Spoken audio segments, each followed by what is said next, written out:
So, hang on. Oh, no, wrong button. There we go, now. Hi, Phyllis.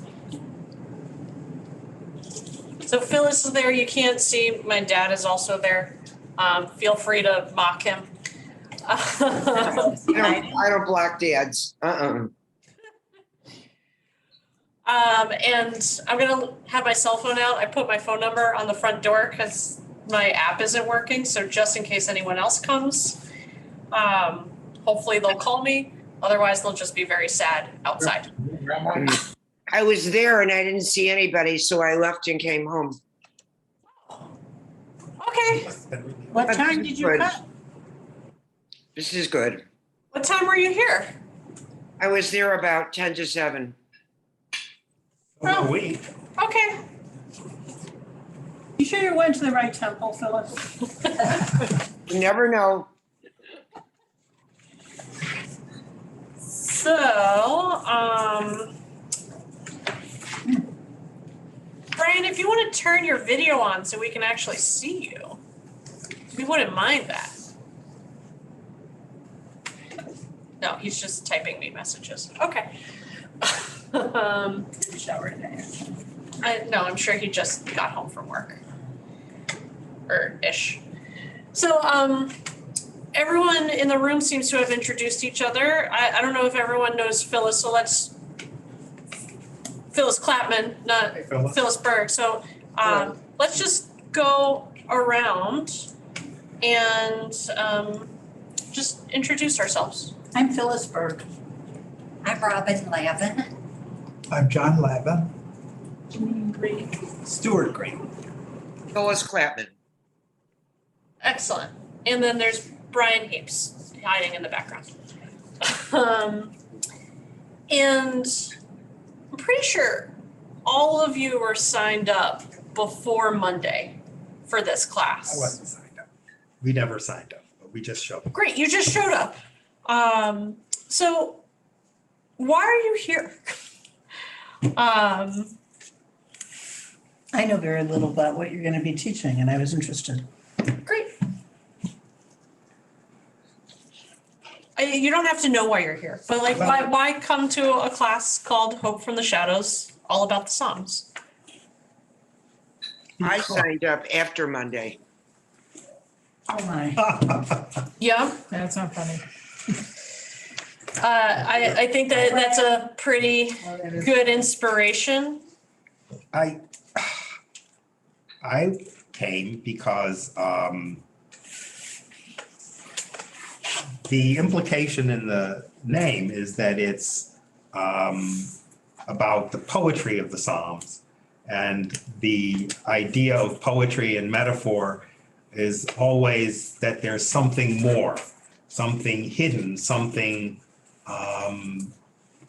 even though you say everything about it, there's still more that can be experienced from looking at it. And, I've read Psalms, I've sung a lot of Psalms in choir, and I just thought I wanted to know more about Psalms and experience the way Psalms are put together and what they're aiming towards poetically and Great, spiritually. great, awesome. So, you're right, that Psalms are the earliest version really of liturgical poem. Most of them, all except for a couple, are attributed to King David and are a way. King David is said to be a poet and a lyricist and a musician and an artist. He had kind of that artisty soul, and despite him being a particularly imperfect king, he gave us almost the entire book of Psalms, all 150 of them. Most of them we have in some form or another showing up in various liturgies, whether it's one little piece here or liturgy picks up a theme from the Psalms or something like that. But there are a couple that we're very familiar with because they show up in in the liturgy that we come back to again and again. And so we'll look at two of those today. But before we even get to the actual Psalms, because Psalm is poetry, it relies on a lot of poetic structure and skill, and the way that poetry is composed. Consider that for Psalms.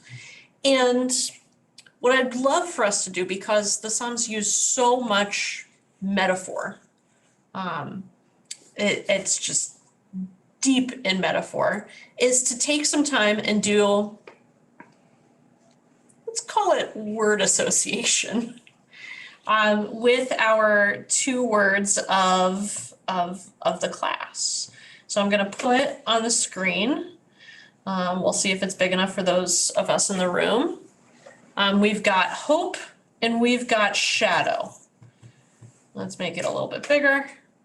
Even more bigger. Okay. So let's do some word association. Well, first, Rabbi, Yes, please. typically, when we talk about words and we put words up on a screen like this, we would often come up with polar opposites, but you didn't. No, intentionally. No. And we'll get to that. Okay. Because one of the inspiration for these two words, hope and shadow, comes from our first Psalm. So we'll get to that. Before we even look at the polar opposites, before we try to create some sort of concise definition, this is not Merriam-Webster, this is poetry. So what can you think of that might go with hope? Any words? Yearning. Great. Desire. You're going to see my inability to type / spell. Great. Anticipation? Nice.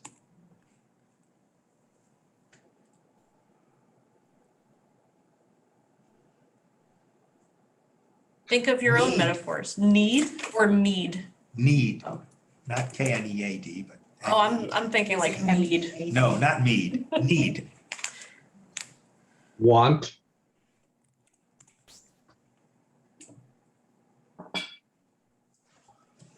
Deeper than you. Belief? Great. You can come up with metaphors for hope too. Are we moving for shadow? Wait, we'll get there. We'll get there. metaphors or synonyms? Yes. Any kind of word association.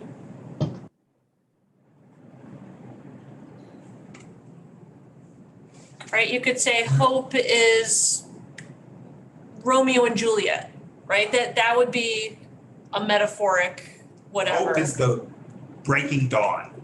Great. Sorry, Jonathan, you were saying Prayer? prayer, nice. Future, Future, yep. peace, peace, nice.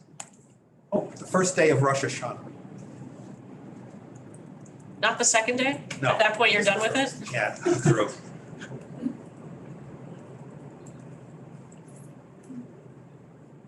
Well, does God recreate the world on all the days of Rosh Hashanah or just the first? We read a different story on day 2. So, First. okay. So then is creation a part of hope? Sure. Or recreation. Or recreation. Not recreation. Renewal.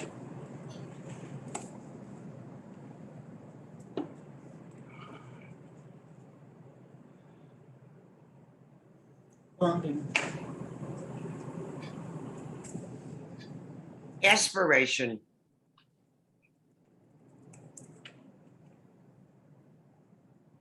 Fear,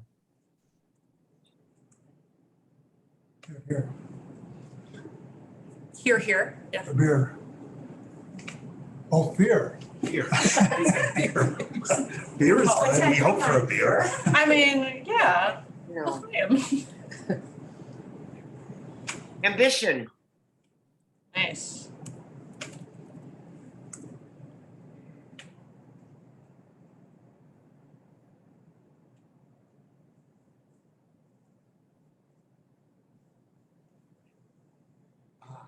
Are we running out of words? Oh, no, there's. Yeah. Uh, Hope is Noah sending out the dove.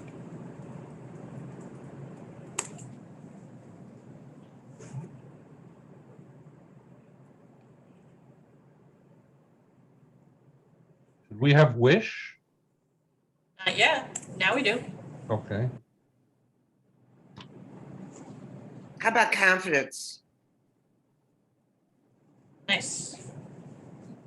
Craving. Craving? No, crave. Oh, craving.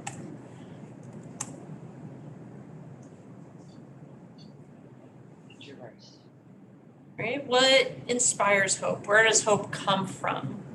What does hope help achieve? Heartfelt. She's Being. ambition for the future. Okay, so future and Inner being. inner being. Expectations. Mm.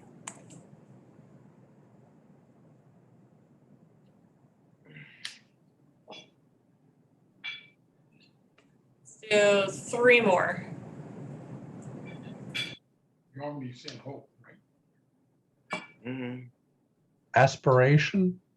It's already on there. I think we've got aspiration. Do we have desire? Yep. Yeah, somewhere around here. There it is. Oh, yeah. Phyllis, you can tell Jim to come join too. Jim's busy eating dinner. He's coming up with a word or two, though. Okay. What about something like hope against hope? Hope against. Yeah, I guess like idiomatic phrases we could put in there.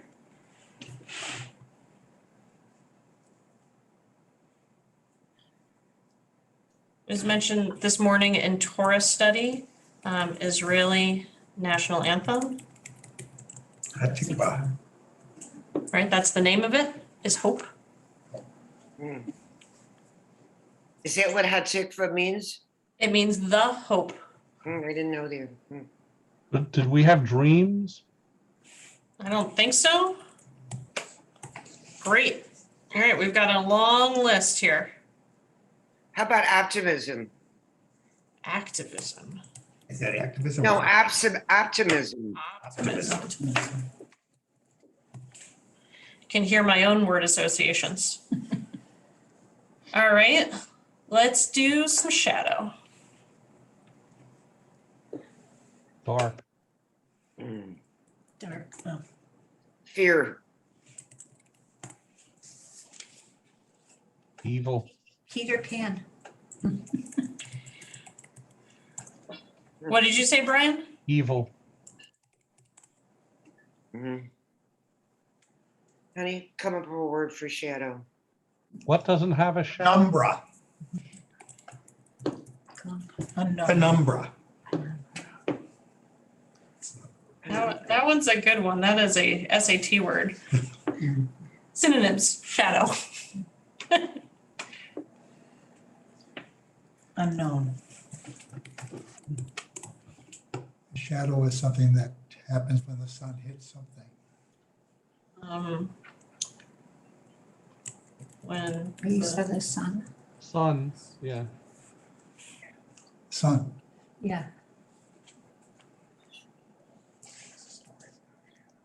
Gloom. No, gloom. Gloom. The other side. like that, or just the other side? Just the other The side. Oh, other okay. side.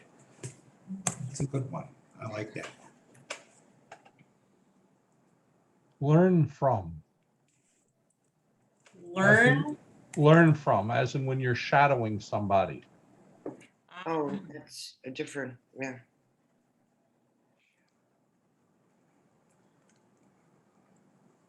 I think of our next door neighbor had a dog named Shadow. How about concealment? Concealment, that's good.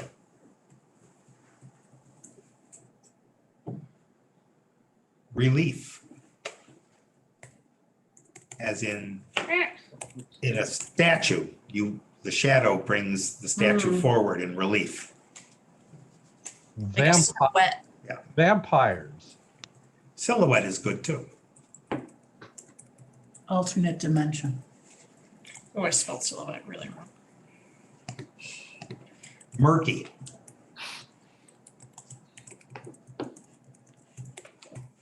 Unformed. Chaotic. Image. What'd you say, Brian? False image. How about despair? I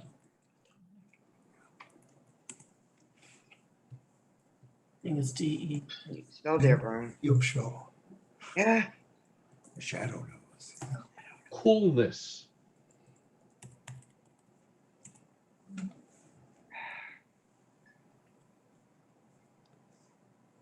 yeah, I'm learning a new word that I don't know. I lost it. I have to look it up. Let's see if we can get as many as hope. Do we have the word dark? Yes, first word. Oh, you're taking notes over there. Parasol? I'm not sure. What do you think? Shadow? A Oh, a parasol? what? A parasol? No. Like create shade? Or shade, actually, would be a better one. Shadow. Shade? Darkness. What does respect have to do? Phyllis, did you say ghetto? No, well, I didn't, but that's kind of a good one. Okay, now I'm just making things up. Yeah.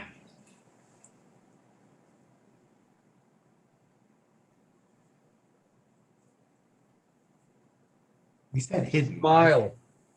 As in the shadow of your smile. Oh, I like that. We did not say hidden. Hidden. That's a positive. To me, the word's a negative, but it's definitely could be a positive. Mm-hmm. See, two more. 1 and 2. No, Umbrella. yeah, umbrella or parasol. Yeah, same thing.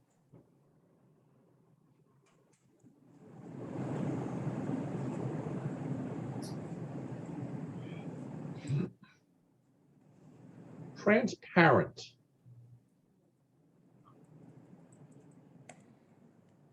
I think it's relief from the heat. Oh, so not just relief, like, where did it go? Relief of statue, relief of heat. Right? Okay. Yeah.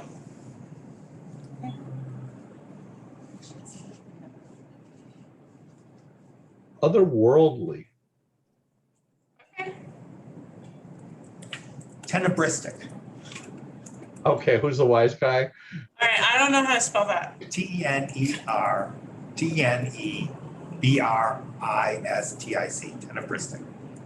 Those Whoa. are sharp shadows with that actually Caravaggio used in his paintings to have these figures stand out from the background. It's kind of a spotlighting technique. Oh, Tenebrism. okay. Sure. Another new word. So we could do this. I have one more. Yeah. Another Italian. Chiaroscuro. Chiaroscuro. Chiaroscuro.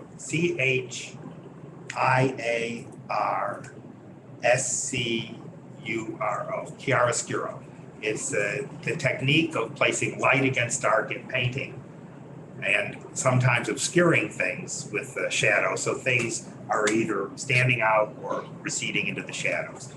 Developed by Leonardo. I assume Da Vinci, not DiCaprio. Yes. And not the Ninja Turtle. But Cloud, a cloud, cloud. told you, we could keep going for a long time. I won't make you break out the thesaurus, but these words, and we'll study the Psalms in translation, not in the original, but words carry multiple meanings with them all the time, right? And even Phyllis, you said that, you have a idea of what something means, and then someone gives you another association and it totally shifts it on its end, Mhm. right? Cloud doesn't have to be a negative word. Hope Yep. doesn't have to be a positive word. And the psalmist, David or not David, knows that really, really well. That all of these words don't actually mean anything alone, but in context of the rest of the psalm and in context of the reader's experience can completely change the meaning of the psalm itself. So Stuart, to answer your question that you didn't realize that you were asking, hope from the shadows is a reference to Psalm 23, where it's a psalm that we usually say in times of mourning at Yizkor or funerals or whatever. And the psalmist says something like, I walk through, and the King James translation is the valley of the shadow of death. That term, shadow of death, is one of the very few compound Hebrew words that isn't a prefix and a suffix and a whole bunch of other things put together. It's Sal Mavet, shadow, Mavet. death, but here and only here does it show up as Sal Mavet, the shadow of death. You're kidding. Malcolm Ovitz. I never knew that was the origin. The angel of death. Yeah, the Malcolm Malcolm Ovitz, yeah.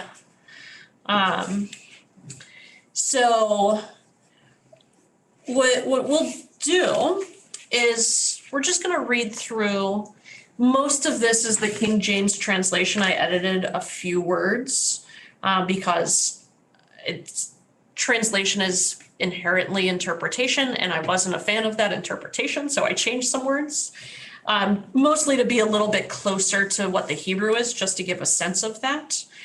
But then as we read through it, think about what the psalmist is really trying to say about what the shadow is and how the psalmist works their way out of the shadow. So don't worry about the color coding yet. Brian and Phyllis, should I put it up on the screen or? No, it was in your email before. I have it on my screen. Okay, Phyllis? I do not have it.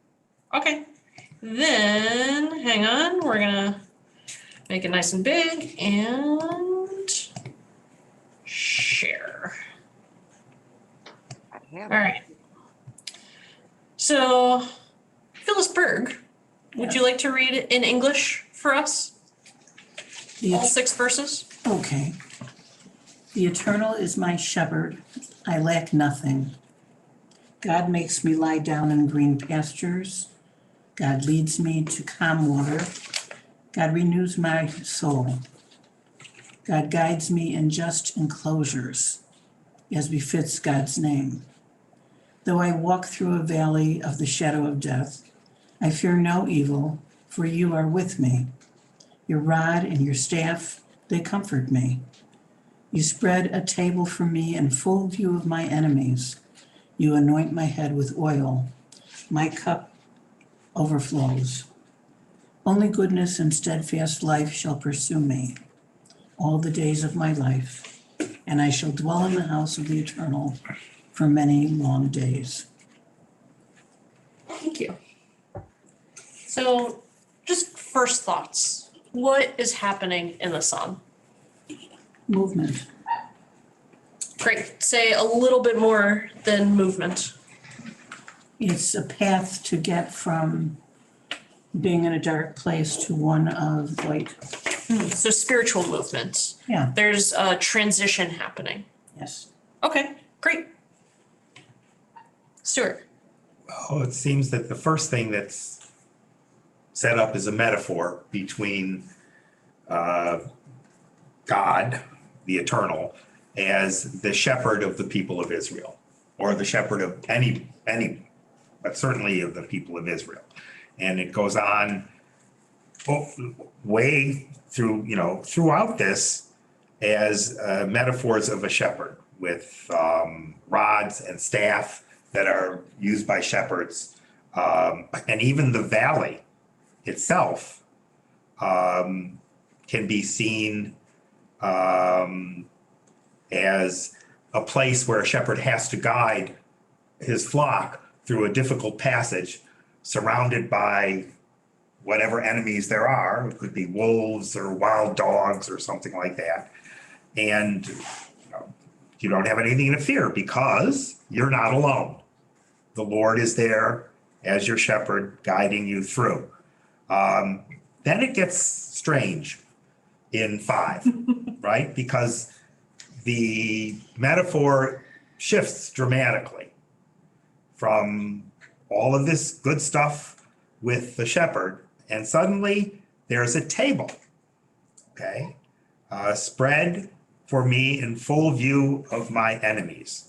And we kind of go through all of this stuff, and I'm not sure, one could read table and spread in a wide variety of ways.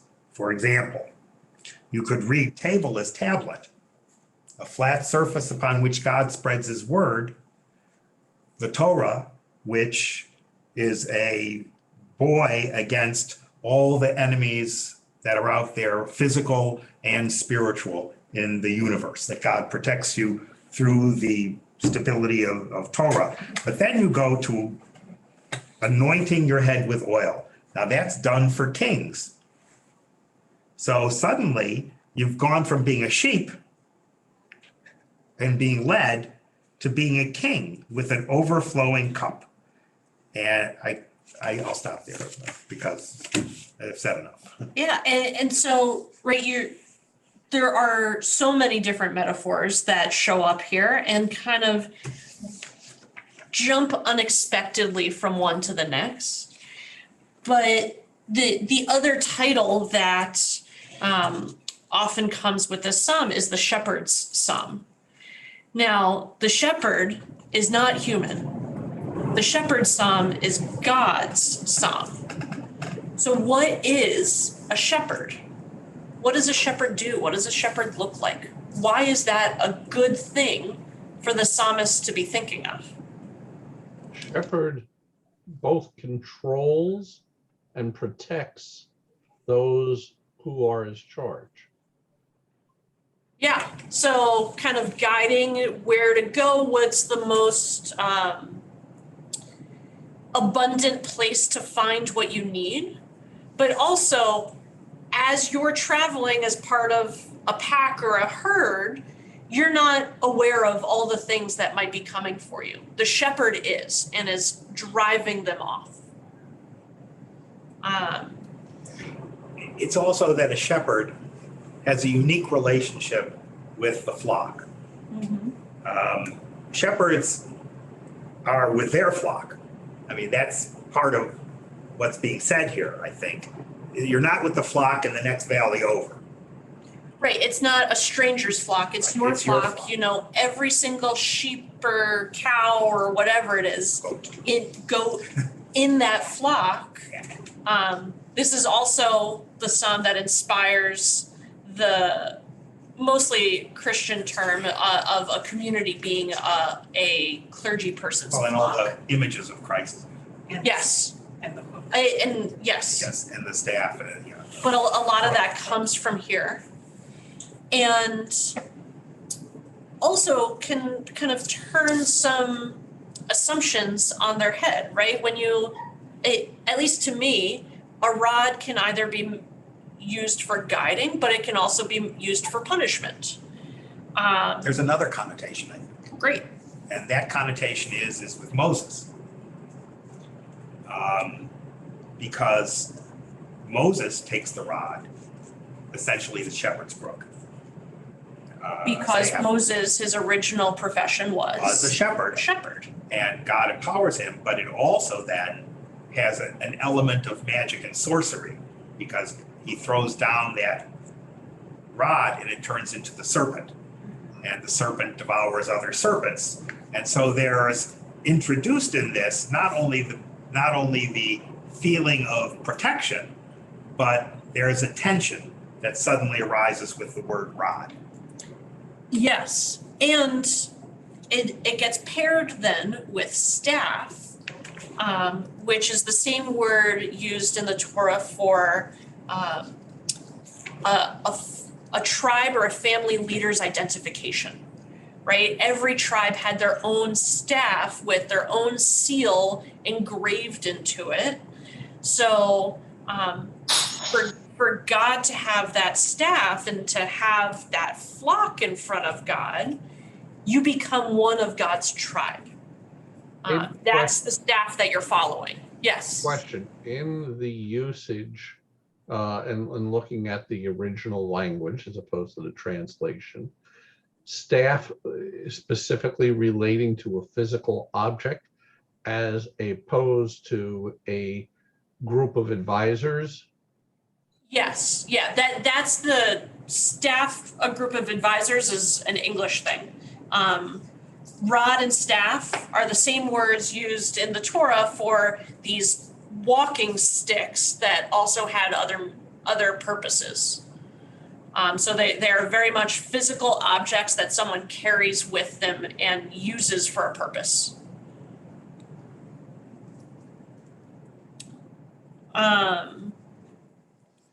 And, right, aside from a little interlude in the middle, generally a positive psalm, right? It's green pastures, calm nature, a full table, right? If you're gonna sit down to a meal, you're probably vulnerable in some way. You're not paying attention to anything around you. But here your enemies have to watch you eat. And absolute abundance, kosi rivaya, my cup overflows. You're not worried about waste. And that interlude is really one verse long, the dark interlude.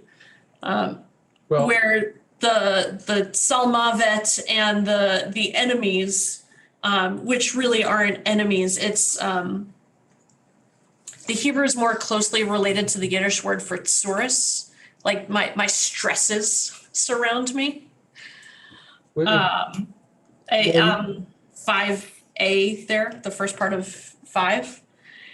So, It's almost like it's setting you up to remember that life is good,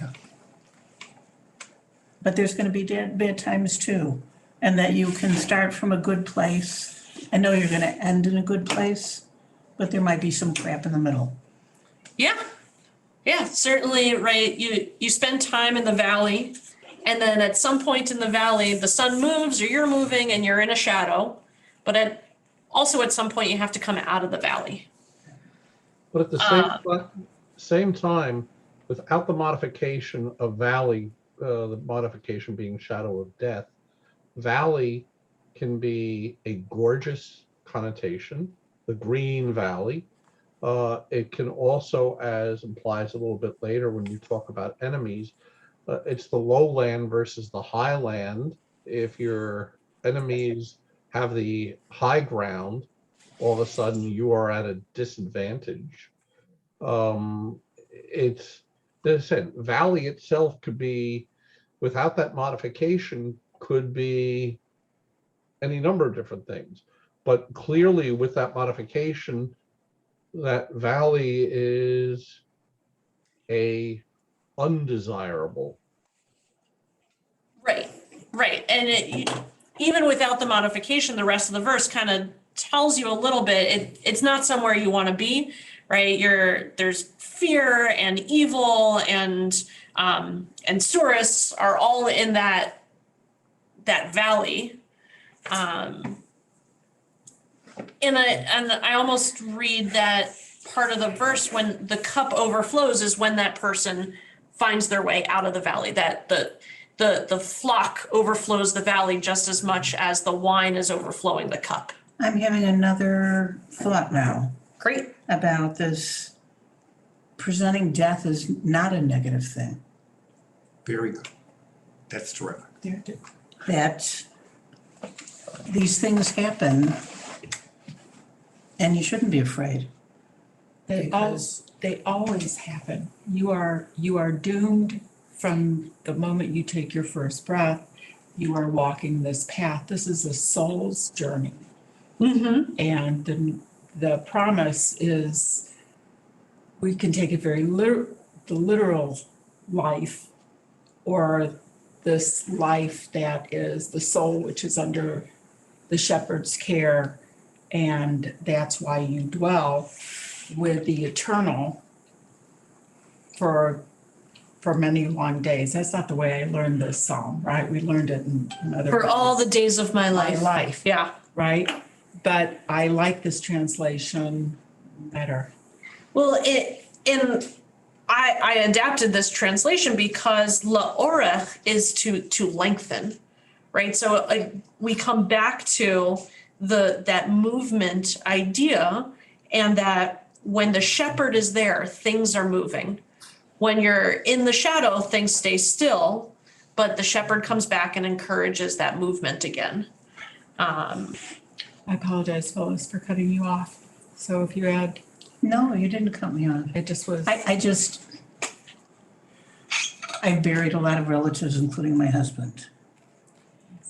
And I have needed to embrace ideas that I never had before I buried all these people. And I guess I need to find meaning in why some people are on this earth and some people leave this earth. I need to embrace something that makes sense to me to understand why babies die and why people get sick and why we go through what we go through. Well, and I'm sure you've heard this psalm many, many times. Yeah. Especially at those really difficult moments. What is this psalm doing in our death liturgy? It's comforting. What part of it is most comforting? That you shouldn't fear it. That it's natural and you can't control it Yeah. and it hurts, but it's not something to fear. Okay. Well, it's like the second half of line 4 into line 5. I mean, you are with me, your rod and your staff, they comfort me.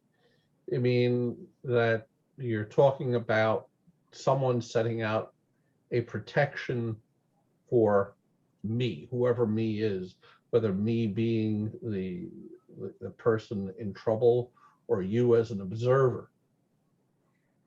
Right, and the psalm is wonderfully non-specific, right? The me really could be anyone at any time going through anything because it's so metaphoric.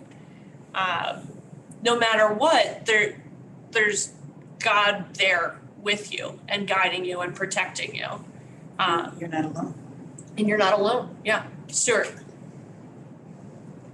As I look at the three parts of this, I would observe these things. Number one, God is cast not as this mighty, powerful entity, but as a simple shepherd with a big job, obviously, but still not, there's so many ways that we describe God in liturgy. And this is a relatively modest way.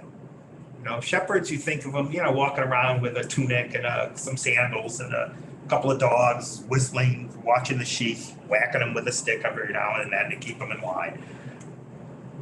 But my point is that this is not part of the issue of the idea of, number one, comfort, is that God is often very remote, okay? Seen as this very distant entity, created the world, no longer speaks to us directly, spoke to the prophets, spoke to Moses, but not to us.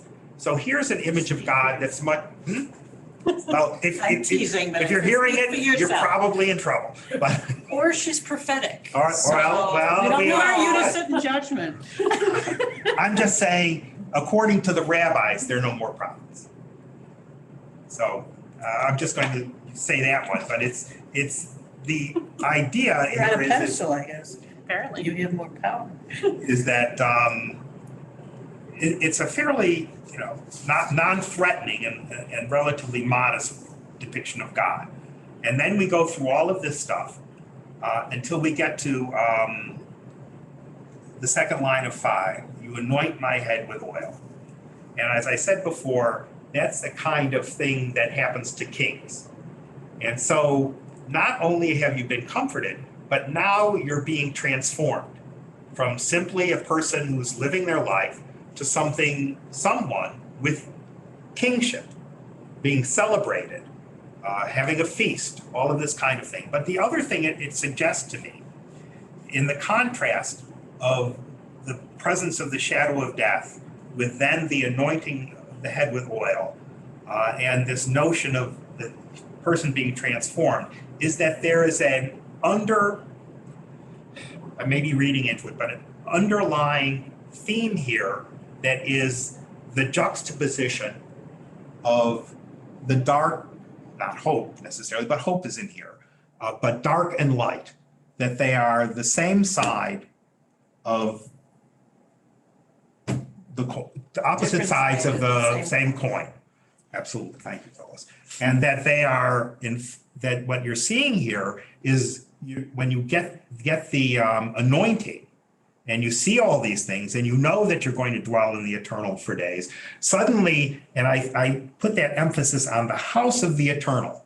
Well, I don't know if that means the house of God, but that you're seeing something that is eternal. It says, and eternal comes at the beginning and at the end. And in the middle, you have time as experienced by human beings, linear time. So God is eternal.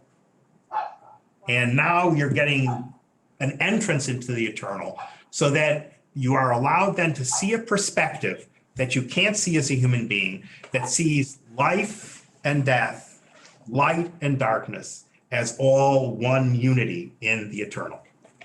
And almost to the point that you can restart the psalm and it just It goes becomes back cyclical. into itself, right? It becomes one big cycle of linear and eternality, darkness and light, walking alone, being with God, that, you know, you can just keep going back to the beginning of the And psalm. the gift is at this moment, you get to see it. Because consciously, notationally, it's very hard to grasp that, and maybe we can't grasp that. But the promise of this is that in this moment, this will be revealed to you in your kingship as a human being entering into the eternal with God. Nice. I've got one. Hang on one second, Brian, Sure. because Jonathan No was going to say problem. something. No, I mean, I think simply I read this as saying, you know, the scariest thing of all, don't worry about it. Everything's going to be fine. Yeah. Have trust, have faith, have hope that it will go back to fine. And One of the things that my husband and I talked about a lot when he was dying, and he knew he was dying, was the idea that you didn't know what you were getting into when you were born into this life. And you also don't know what you're getting when you're going out of this life. And that it doesn't need to be a bad thing. And I think that's what this is saying. nice. You don't have to be fully informed to have a full life. Great. sorry, Brian, I paused you for Yeah, a that's second. okay. The one comment I'm gonna take a different approach to is there's a little bit of a chicken and an egg there. I mean, you talk about anointing one's head and being something that we see of kings and things of that nature. But why were the kings' heads anointed? Could it not have gone back to something such as what we see here in the Psalm originally, so that the royalty, those in power, were anointed, and that we are, again, it's a circle. Which came first? Did the kings get anointed because of the Psalm, or did the Psalm come about because kings were anointed? Well, so historically, this comes after that practice began. If this is written by David, David was anointed before he wrote any Psalms. And modern day coronation rituals do also include an anointing. Okay, And I only know that because I watched The Crown. But but I, chicken and egg, or, are they just basing all of their practices off of biblical support, which includes divine responsibility in monarchies? what makes us think that David meant this for anybody except himself? We don't I mean, necessarily. When I read it again, thinking of it's a Psalm of David, for David, it is talking about his experience, including being anointed. Right? He was also a shepherd. Right. He was anointed in a field. He knew what it was like to be surrounded by enemies in times of war. Like, So how did it get from being his thing to all of our thing? it was written down and put into a book, and then we took it. Okay, fair enough. But I want to just do a little bit on the other psalm, a much longer psalm, as you can see. And this second psalm is recited every day of Elul in preparation for the high holidays. So this year, Rosh Hashanah comes at the very end of September. So this psalm would be read every day starting at the end of October, of August, sorry. Yom Kippur is in October. And so mostly we lift up one small part of the psalm where is it? Hang on. Only one thing do I ask of my God? Clearly, I changed the translation because I don't even recognize it. Usually we only do verse 4 because that's the verse that's usually set to music, and it's very nice. But the whole psalm is part of the spiritual practice of preparation for the high holidays. So let's read through it, and we'll spend just a couple minutes on this, not a whole lot. Janine, do you want to read the English? Not usually, but sure. The eternal is my light. You can volunteer someone else if you want. Whom should I fear? The eternal is the stronghold of my life. Whom should I dread? When evil men assail me to devour my flesh, it is they, my foes and my enemies, who stumble and fall. Should an army besiege me, my heart would have no fear. Should war beset me, still would I be confident. One thing I ask of the eternal, only that do I request, to settle in the house of the eternal all the days of my life, to gaze upon the beauty of the eternal, to visit God's temple. God will shelter me in God's sukkah on an evil day, and and grant me the protection of God's tent. Raise me high upon a rock. Now is my head high over my enemies round about. I sacrifice in God's tent with shouts of joy, singing and chanting to the Eternal. Hear, O Eternal, my voice. Call for mercy upon me. Answer me. For you, my heart says, seek my face. O Eternal, I seek your face. Do not hide your face from me. Do not thrust aside your servant in anger. You have ever been my help. Do not forsake me. Do not abandon me, O God, my deliverer. Though my father and mother abandon me, the Eternal take me in. Show me your way, O Eternal, and lead me on a level path because of my watchful foes. Do not give me over to the will of my foes, for false witnesses and unjust accusers have appeared against me. Had I not the assurance that I would see the goodness of the Eternal in the land of the living, have hope in the Eternal, be strong and of courage, heart, O hope in the Eternal. Nice. First reactions to this one. Are eternal and God interchangeable in this case? Eternal is anytime we see the tetragrammaton, the Yud He Vav He version of God's name. When it says God like this, it's usually some version of Elohim. Or if it's God in brackets like this, it's my way of ungendering the translation because the original is inherently gendered because that's how Hebrew works. So you can see Behechalo is in his sanctuary, but God doesn't actually have a gender. So I took the his out and replaced it with God. So eternal is Yud He Vav He. God in other forms is God. Okay.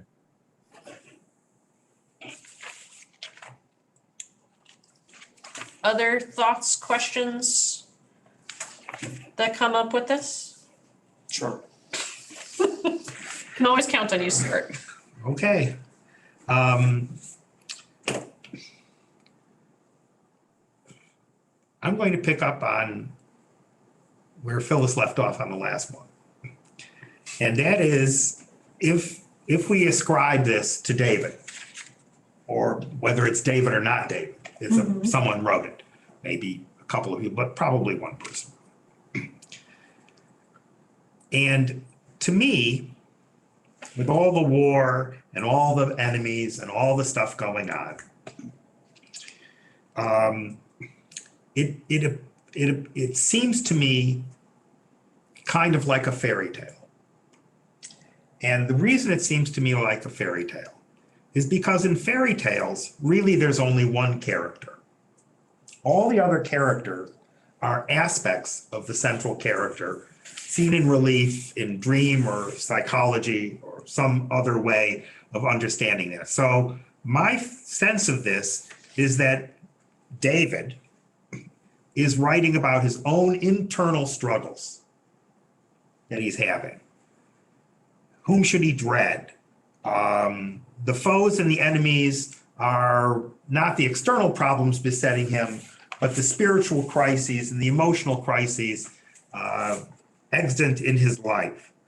And so he's turning to God as a rock. You know, rocks are permanent, God is permanent. And in the ebb and flow of this difficult, tumultuous life that he's leading, he's looking for something permanent to cling to. And he finds that in God. And so that's my general impression of the piece. Yeah, so certainly we can learn parts of David's story and assume parts of David's story by reading the Psalms. But it doesn't, the way we use Psalms is it doesn't have to be that way. Right? This one, to me, feels less metaphoric than the other one, right? These are a little bit more real life situations. When the unjust accusers and false witnesses, replace that with fake news, right? All of these things that are threatening the psalmist aren't necessarily the things that threaten sheep. They're things that threaten people who live in a society. To me, at least, that's how I read it. I was getting a feeling like it's a prep for going into a football game. Like it's you know, I mean, he wasn't playing a sport, he was playing with war. And that this is like psyching himself up for getting through it. Yeah, and certainly all of those movement words have can create that feeling too, right? You're going into something that you can't sit still. It's not a chess game, right? You have to be quite active in order to have this victory that the psalmist is asking for. But one of the things that jumped out to me as I was kind of color coding this, and this is the real reason that I do that color coding, is there's really only one distinct section that has its own theme, and the rest of it kind of moves back and forth. And that's in verses kind of 6 through 9-ish that are all about worship, right? And worship isn't necessarily a sacrifice. It's singing and chanting and listening and answering, right? Worship is much more of an oral tradition here than what might have been in David's context. David lived in a kingdom that worship was the priests and sacrifices and offering gifts to God. But the psalmist here is saying that it's not actually about the things that you can, the physical things that you can give. It's the words that you give and the words that you receive. That is the experience that's enough to change something. And it gives a whole different flavor to just that section of the psalm, is when it's steeped in the call and response of prayer. Looks like you're ready to say something. Well, quick question. Not you, Brian. I was pointing to Jonathan. Sorry. I hate to interrupt you, Brian. It just seems to me that there's not a confidence, an absolute assurance that there's a real concern that this could go the wrong way, Yeah. like it did when my parents were taken from me. Certainly not the same kind of confidence that was in Psalm 23. You know, at some point, the shepherd's going to come for me and we're all going to be okay. This one is not so sure, this Psalm 27. Brian. Okay. In the second half of line 7 and into line 8, by your color coding, you've got answer me and seek as worship, essentially, as opposed to requests. Now, I assume this is your interpretation. Yes. Why? Mostly because so the 3 times you see that bright red, twice in verse 4 and once in verse 7, those are words that are often used in biblical terms to create a conversation with God, or to have some sort of prophetic vision, or something like that. To ask, to request, and to call are all very divine inspiration words. The rest of them, and I realize the ones in 8, I actually did miscolor, because those are the same root as to request. But these kind of maroonish ones are much more one directional and much more related to the ancient sacrificial practice or the modern prayer practice than being in a two-directional conversation, right? So we have the words Truma and Azamra and Ashira, right? All of those we have in our liturgy today, right? We know the word Truah from the shouts of joy, as in the shofar. Ashira is, think of like Mi Chamocha, Ashira Ladonai, I sing a song to God. Azamra are Zmirot. Those are they're psalms, like they come from we get the word Mizmor from them that we often translate as psalm, but we have an entire section of our morning liturgy that is Zmirot, things that help us get ready to do the work of the two-directional conversation.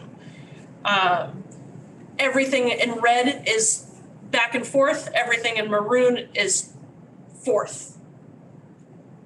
That was my intention. Okay. Keep challenging though, keep trying, Brian. Okay. So this psalm, obviously, people love the Psalms, right? We hear about them a lot as a prayer practice, as a liturgy. I would say it's some of the most quoted parts of the Hebrew Bible is Psalms and some of the most popular prophets.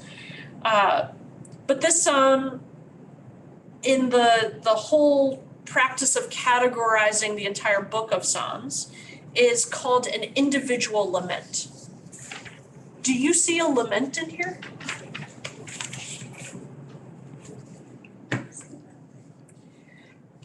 Maybe implied, not directly.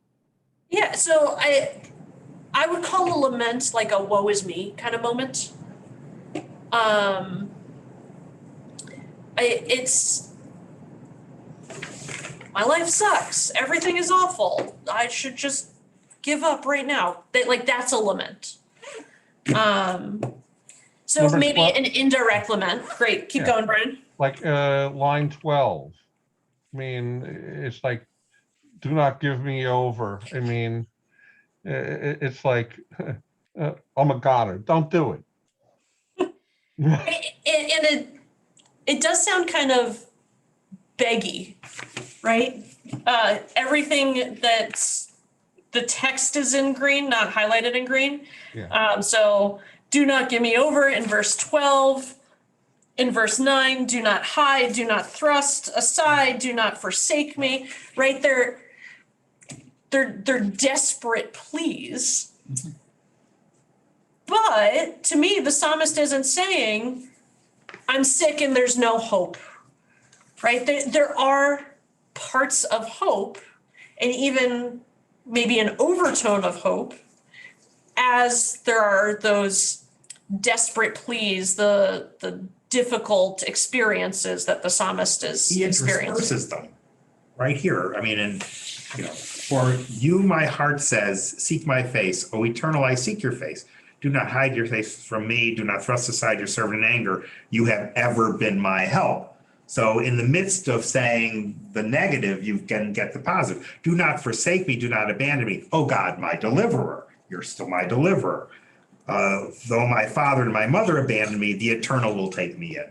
So the psalmist is interspersing these terrible consequences that could happen with abandonment with these positive statements about the eternal taking him in. And certainly there's a little bit of, remember God, this is who you're supposed to be for me, right? You're supposed to be better than my parents. You're supposed to be my rock. You're supposed to be my savior, my help, this is what you're supposed to be. Don't forget that, God. But there's also maybe a little piece of, this is what you've been for me in the past. Please continue that practice.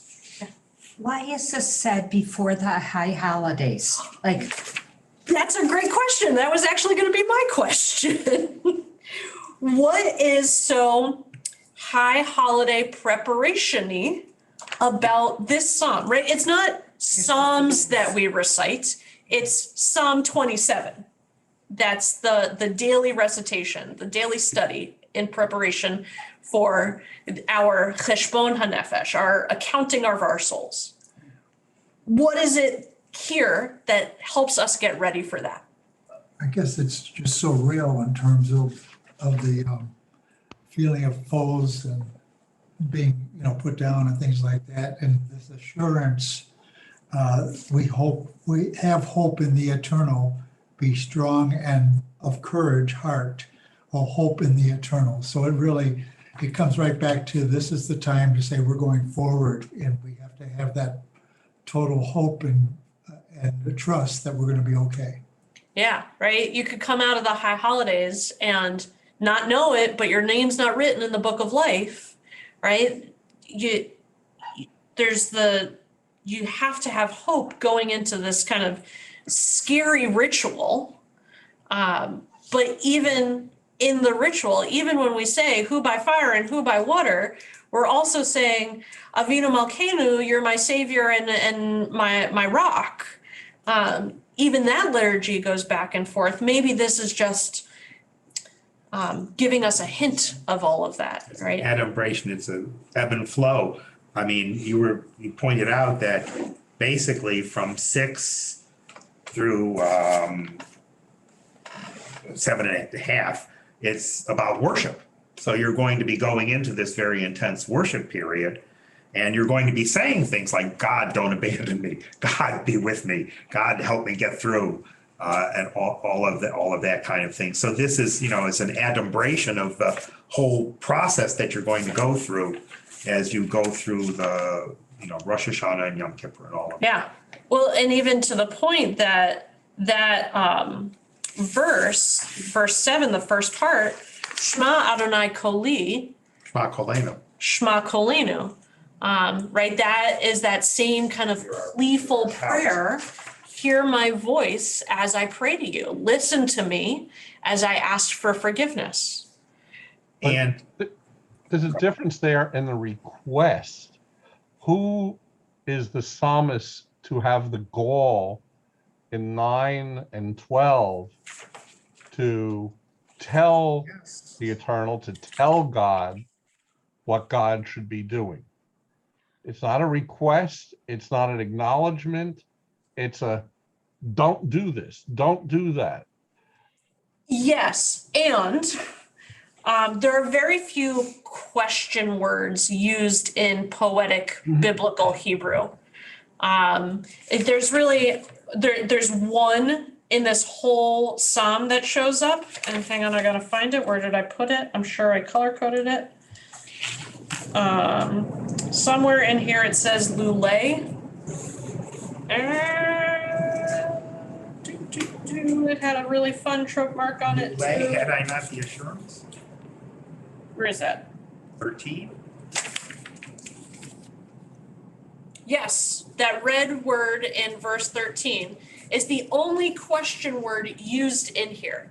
There's no why, there's no how, there's no when, all of those words. Not only are they rare to show up on their own, usually they're prefixes, but this is a special one. This is not only a very high level of poetry, but it brings with it that desperation. And even you can see there's a whole lot of dots around those Hebrew letters, if you can see that closely, because even in the text, it gets highlighted as something that needs to stand out. If you were to look in a book of Psalms or listen to someone chant a psalm, that word is going to sound very, very different. Is there trope marks? They're trope. The one over the second lamed, kind of in between the vav and the lamed, is a trope mark. That's a rivi'i, Yeah. but it's got almost a border of dots around it, which is extremely rare. And that's true for the oldest versions of the Psalms that we can find, which are a couple hundreds, maybe 1,000 years old. The Psalms are pretty old. So there is one thing that we do over the high holidays that I don't see and hear though. And that's ask for forgiveness. Right? That it's God be with me, God protect me, God, we have this great relationship. There's nothing in here that says, I wasn't the best I could be. If you choose to not be with me, maybe it's because of something I did, right? It doesn't feel like there's a lot of self-responsibility in the psalm. But there's a difference between commanding of God and requesting of God. And these words that are here, it's the psalmist, the one who wrote this, has the gall to have an expectation. God, this is what you should be doing, not, not help me, or, I've wronged, or what can I do to meet your need? I mean, it's in the sense Yes, of what we, and the way that biblical Hebrew works is that it's all in the presentation is you get the request. It's not actually in the word itself. Except Stuart is going to tell me what it is. It's here, he's asking for forgiveness. It's implicit, it's not explicit. And it's in 12. Do not give me over to the will of my foes for false witnesses. Well, the opposite of false would be true witnesses.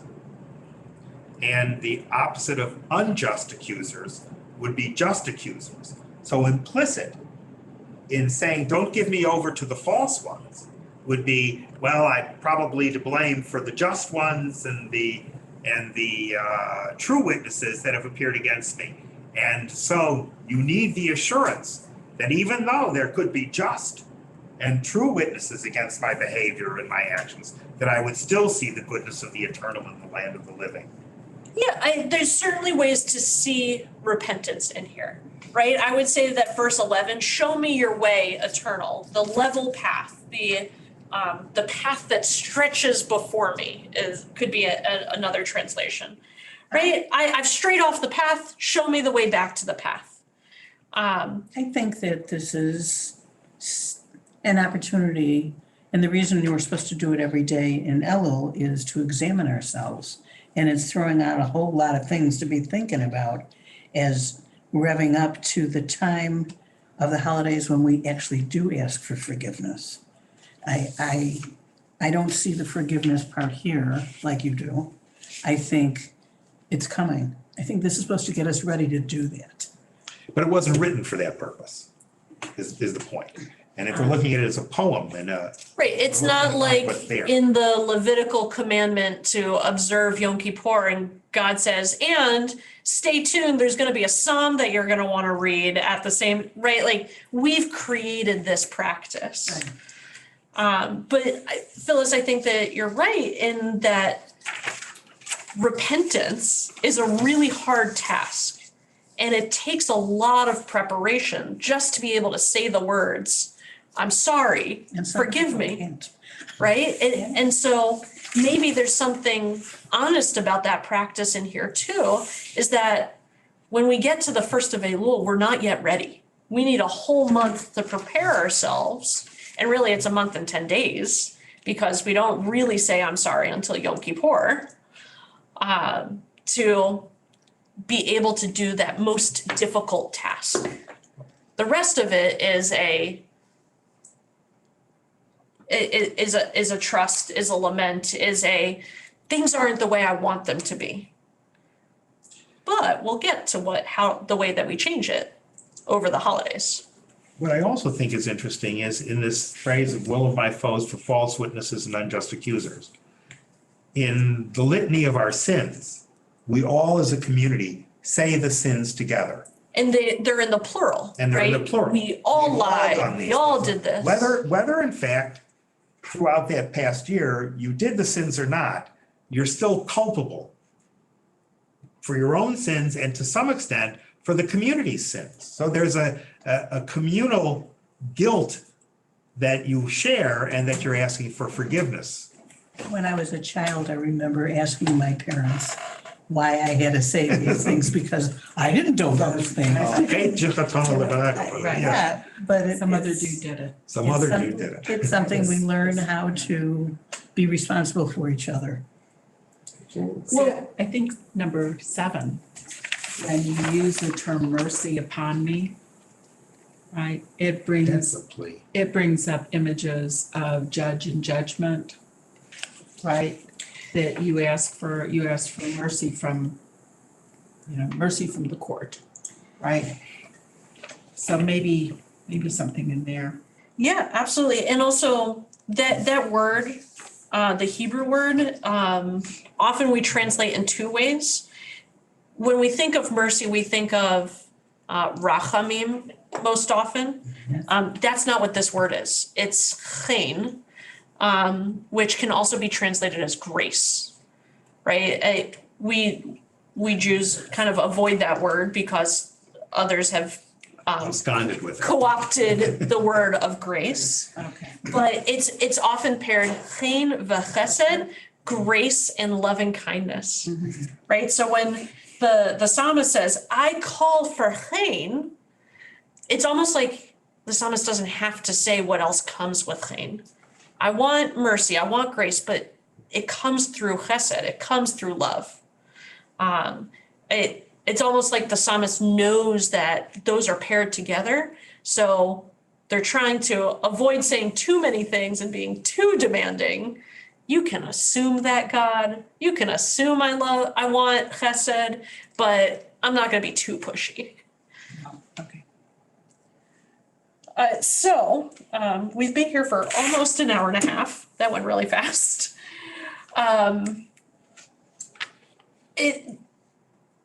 We have so many lamenting psalms. Most of them are individual laments. We have a couple communal laments. You might know, there's probably one, if any of the communal laments you'll know, because it's recited on Tisha B'Av and translates to, by the waters of Babylon, we sat and wept. Talking about the exile from Jerusalem and from the kingdom of Israel. But what I'm gonna do is assign a little bit of homework. I know we don't usually assign homework in these classes, but it's to think about what your own experience of hope and shadow looks like. And think about a way to tell that story through metaphor, right? Is there a metaphor that you've used in order to understand either the good or difficult moments of your life that have meaning and power to you? And we won't ask to share the stories if you're not comfortable, but we will ask to share the metaphors, share the interpretations of the experiences that you might have.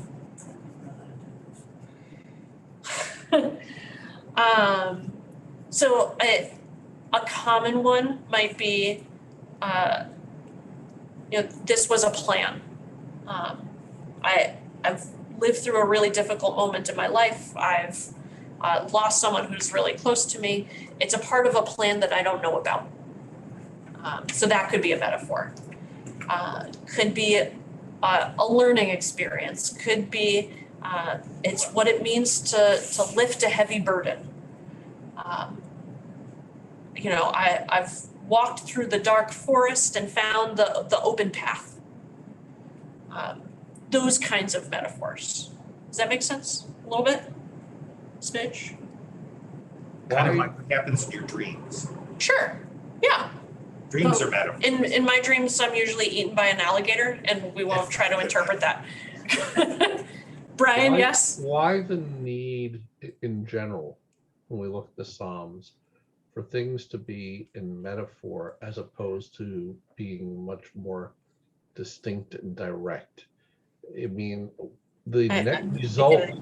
the net result is that they can cover an abundant list of possibilities as opposed to a specific event.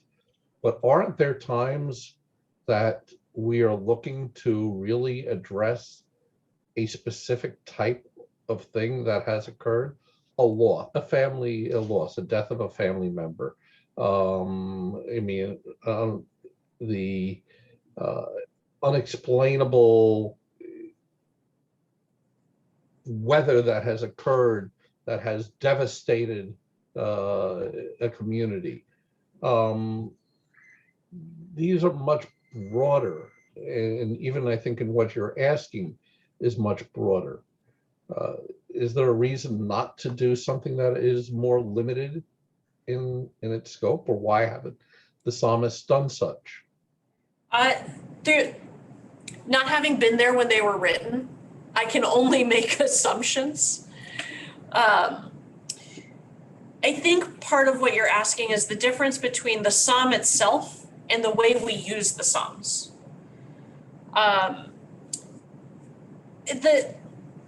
Almost all of the psalms are pretty general. They're not by the waters we wept because we've been exiled from our home. Most of the psalms are the one that we do in the morning. Everything that has breath praises God. Great, Mazel Tov.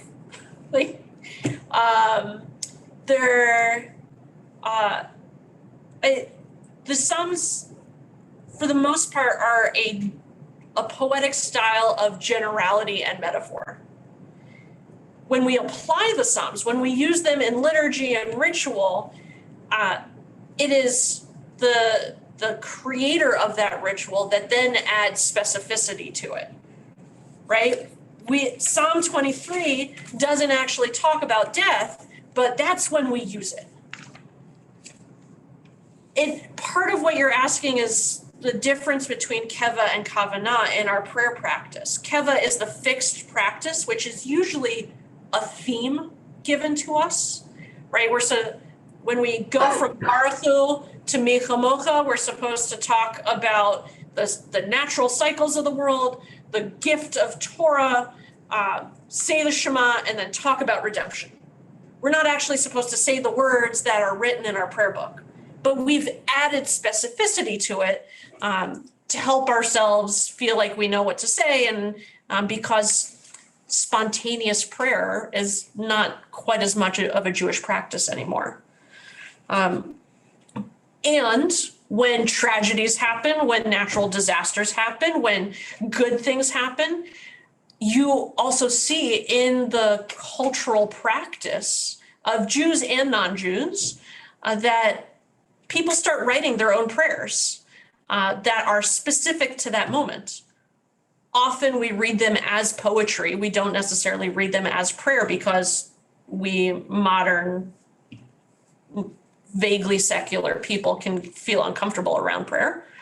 But think about, I've been reading the book of poetry by Amanda Gorman, right? She wrote a poem for the inauguration. Why is that not a prayer?